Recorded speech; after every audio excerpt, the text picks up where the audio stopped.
Comment ça va là-haut? Ah, c'est la mort. Donc tapez-nous les copines avec les WhatsApp. Ils nous prennent pour des chiens. Non, moins que des chiens. Eux, pour leurs chiens, ils ont des cliniques, des soins de beauté, des concours d'élégance. Mais en prison, si tu touches un chien, Qu'est-ce qu'ils veulent alors? on oublie notre race, notre sang, nos coutumes. On disparaisse. Bonjour, nous interrompons notre programme suite à la dépêche qui vient de tomber. Aujourd'hui, une manifestation inhabituelle à Paris, celle de la communauté tzigane qui réclame la liberté du voyage et le droit au stationnement et plus profondément encore la reconnaissance de cette minorité nationale. Michel Perrot. On les appelle gitans, tziganes, manouches, voyageurs.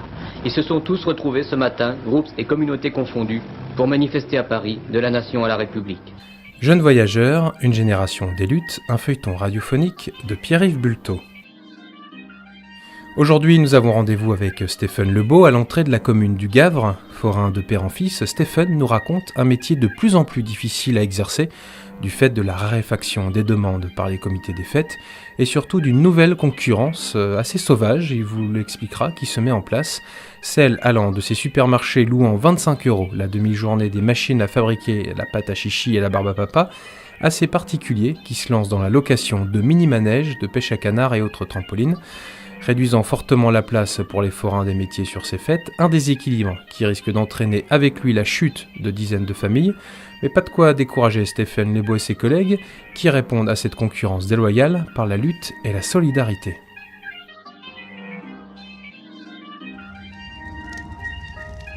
Où donc est le bonheur, disais-je, et fortuné? Le bonheur, ô mon Dieu, vous me l'avez donné. Être heureux, et pourtant insensé, se tourner presque en pleurs dans le malheur passé. De plus en plus de forains, de moins en moins de fêtes, ça va s'arrêter un jour quoi. Et solidaire comme d'habitude, quoi. Autrement on est mort, tout simplement.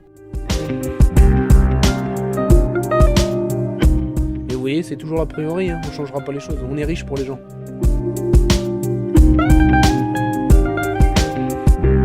On est comme tout le monde, on a les crédits, il y en a c'est les maisons, les terrains, nous c'est les manèges.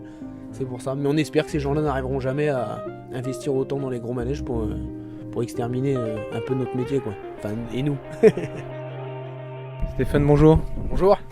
Alors ça fait un mois qu'on t'avait laissé au carnaval de Nantes. C'est ça. Ici il fait quand même plus chaud et plus beau, on est où là? Ah, ça fait plaisir là, on est la petite fête du Gave. Donc ce qui s'est passé hier, hein, une petite fête d'une journée là. Donc on a eu de la chance, il a fait beau, on a vraiment eu de la chance. Il y a eu un peu plus de monde que l'année dernière, on a eu de l'eau l'année dernière, donc c'était moins bon pour nous forcément. Et puis non, on est arrivé avec les copains, les collègues, faire une petite fête foraine au Gave en même temps que le carnaval organisé par le comité des fêtes, le petit vide-grenier, puis bien sûr les buvettes, les sandwichs par le comité des fêtes. Donc on a fait une petite fête, un ensemble quoi, comme on dit toujours quoi. Et c'est un bon exemple parce qu'il y a un mois tu nous parlais de c'est de plus en plus difficile de trouver des lieux. Oui voilà, oui, c'est en fait si vous voulez c'est déjà c'est très différent, ils sont très méfiants les gens dans les communes. On arrive comme on dit comme d'habitude avec la caravane, tout de suite ça fait les gens du voyage qui arrivent pour voler et profiter de la commune, mais ça n'a rien à voir, on est là, on a un métier, on est forain de père en fils et ça restera toujours. On se bat pour ce métier et puis quand on arrive dans une commune, voilà, on est là pour donner un peu d'animation, faire vivre la commune et puis malheureusement c'est de plus en plus dur, malgré que généralement quand on est là les gens sont contents et puis le comité des fêtes se rend compte que même leur recette à eux, elle augmente quoi, les gens restent sur place au lieu de passer 1 heure, ils en passent 3. Donc c'est un ensemble. Vous êtes un bonus plutôt qu'un malus. Exactement, voilà. C'est sûr, on arrive, on a du matériel comme tout le monde, hein. On a les caravanes pour dormir, on a les manèges, on prend de la place, ça je le cache pas. Mais voilà, ça a toujours été. Je dis pourquoi aujourd'hui ça se terminerait, ça serait dommage. Et puis c'est un métier quoi. Faut pas oublier qu'on a des familles entières qui après vont plus manger à cause de ça si on nous refuse tous les jours. De plus en plus de forains, de moins en moins de fêtes, ça va s'arrêter un jour quoi. Surtout que la vraie concurrence, elle vient de ces personnes qui achètent une 50aine de manèges et qui inondent en fait avec leurs manèges et qui vous coupent l'herbe sous le pied. Moi je peux juste donner un exemple de personnes qui ne sont pas forains d'origine. Bon si vous voulez, à l'origine chez nous ça, on n'aime pas trop mais on n'est pas comme ça non plus, on laisse les gens travailler, tout le monde a besoin de manger. Mais moi je vais vous donner un exemple d'un monsieur qui n'est pas forain, du côté de l'Ille-et-Vilaine, je donnerai pas de nom, hein, qui a lui pas mal d'argent pour investir dans des structures gonflables, dans des des petits manèges, mini-manèges sur remorque, dans des pêches au canard, dans des kiosques à chichi, et qui lui, quand il arrive sur une manifestation et qu'il y a déjà des forains, il n'hésite pas à passer par le comité de fête en leur disant bah voilà, moi tout ce que les gens ont là en tant que forain, je peux vous le donner pour une misère, pour le week-end à louer, gratuit, comme ça votre festival ou votre fête tout sera gratuit et puis vous me louez tout mon matériel. Et puis bah du coup forcément lui il en a rien à faire de la famille de forains qui est là, il l'a fait sauter de la fête, ça veut dire que nous on mange plus grâce à un monsieur comme ça. Donc forcément nous on n'aime pas du tout, vaudrait mieux pas qu'on tombe face à face, hein, je vous le cache pas non plus. Mais bon on peut pas non plus faire la guerre tous les jours, autrement on se retrouve derrière les barreaux pour sauver le pain de nos petits. Et là, bon, bah, vous comprenez par contre qu'après on fait tout et on sorte, comme là je suis en train de faire, une petite interview par-ci par-là, un rendez-vous avec le maire, et on essaye de défendre notre bout de pain comme d'habitude, mais ces gens-là nous font beaucoup de tort, ouais. Et il y en a de plus en plus malheureusement.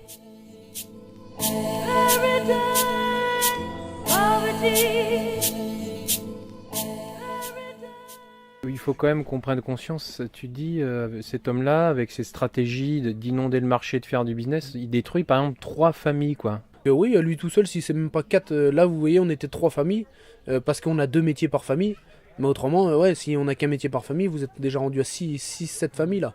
Donc ouais, gourmand plus que gourmand, bon, on est comme tout le monde, il a besoin de manger, mais là, il nous détruit carrément. Ils aiment l'argent, ils aiment trop l'argent. C'est un peu comme le comité des fêtes de ce coin-là, qui me demandait 100 € de place en liquide, je le dis. On leur donne de main à la main, ça personne ne le sait, on le voit pas, parce que quand on arrive c'est la fête, tout le monde rigole, tout le monde sourit, mais on voit pas les à côté, donc on nous demande des droits de place, c'est normal. On paye l'eau, on paye le courant, hein, je suis tout à fait d'accord. Là, moi je donnais quand même une somme de 100 €, et puis bah du jour au lendemain on m'éjecte. Forcément j'ai pas fait de papier, donc on le saura jamais. Mais bon, bah du coup, ça c'est vous pouvez vous dire que ça c'est dans 80% des fêtes qu'on vous demande un droit de place en liquide de main à la main, puis le monsieur est content.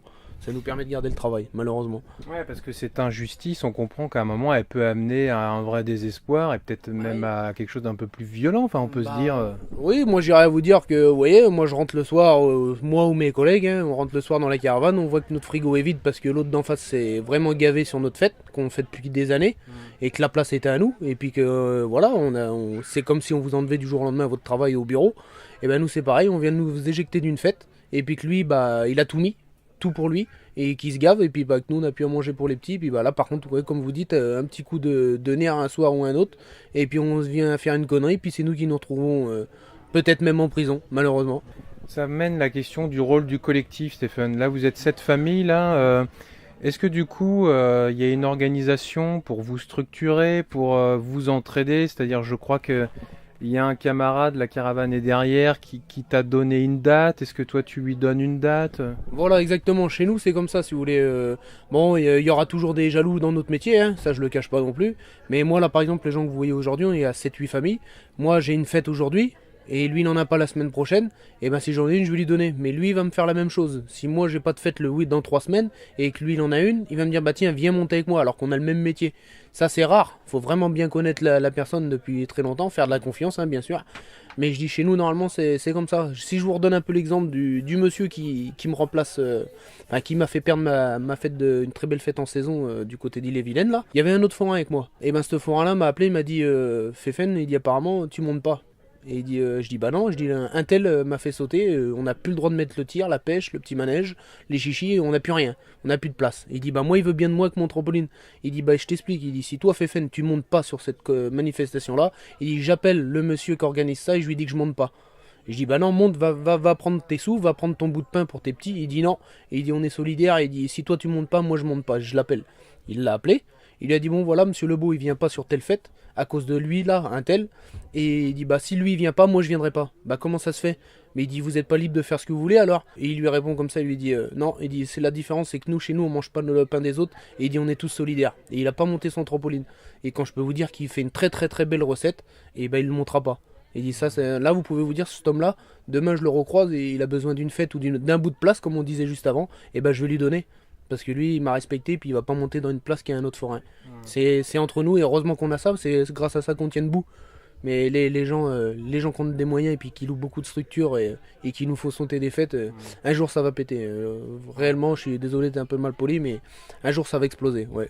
Paradis de pauvres, où l'argent fait pas le bonheur, où l'heure du crime, c'est tous les quarts d'heure.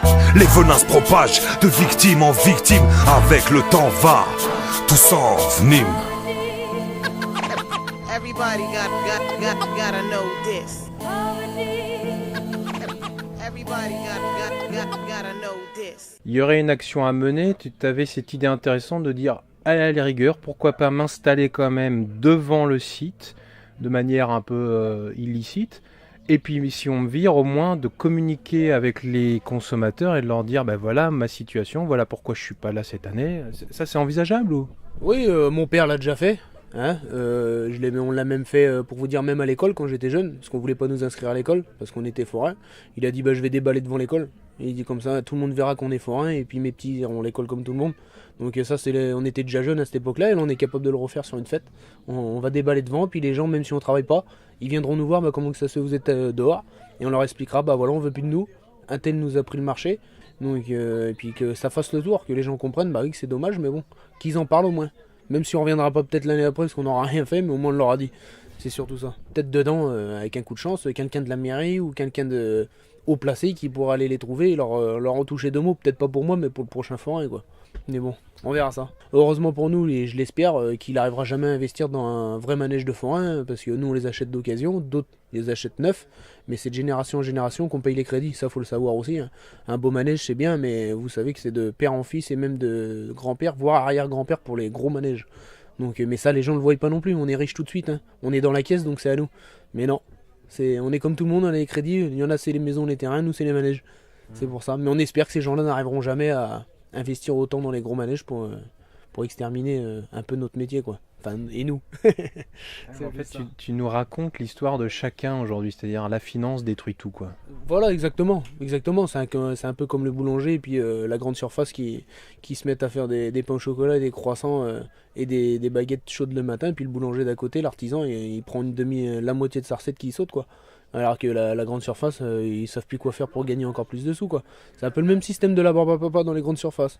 Eux, ils prennent tout aussi. Faut savoir le dire aussi, les grandes surfaces, il n'y a pas que les forains, il y a beaucoup, malheureusement aujourd'hui, il y a les boulangers, il y a tout le monde. C'est le petit artisan, alors d'aujourd'hui, celui qui travaille pour lui, il a intérêt de s'accrocher, quoi. C'est ça qui est malheureux, quoi. Ça sera plus du fabriqué devant les gens, ça sera que de l'industriel, quoi. C'est malheureux.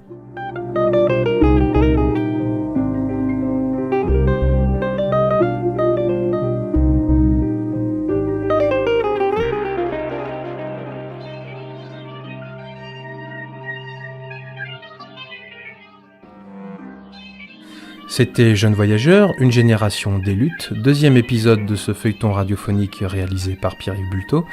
À la programmation musicale Fini le Fun de Barreau Syntax et Sunset, et ainsi que Paradis de Pauvres, toujours du rappeur gitan Barreau Syntax. Merci beaucoup à la famille Lebeau, Virginie, Stephen et leurs 3 enfants. Merci aussi à Christophe Sauvé de la DGVC 44 et à Pascal Massiot de Jet FM.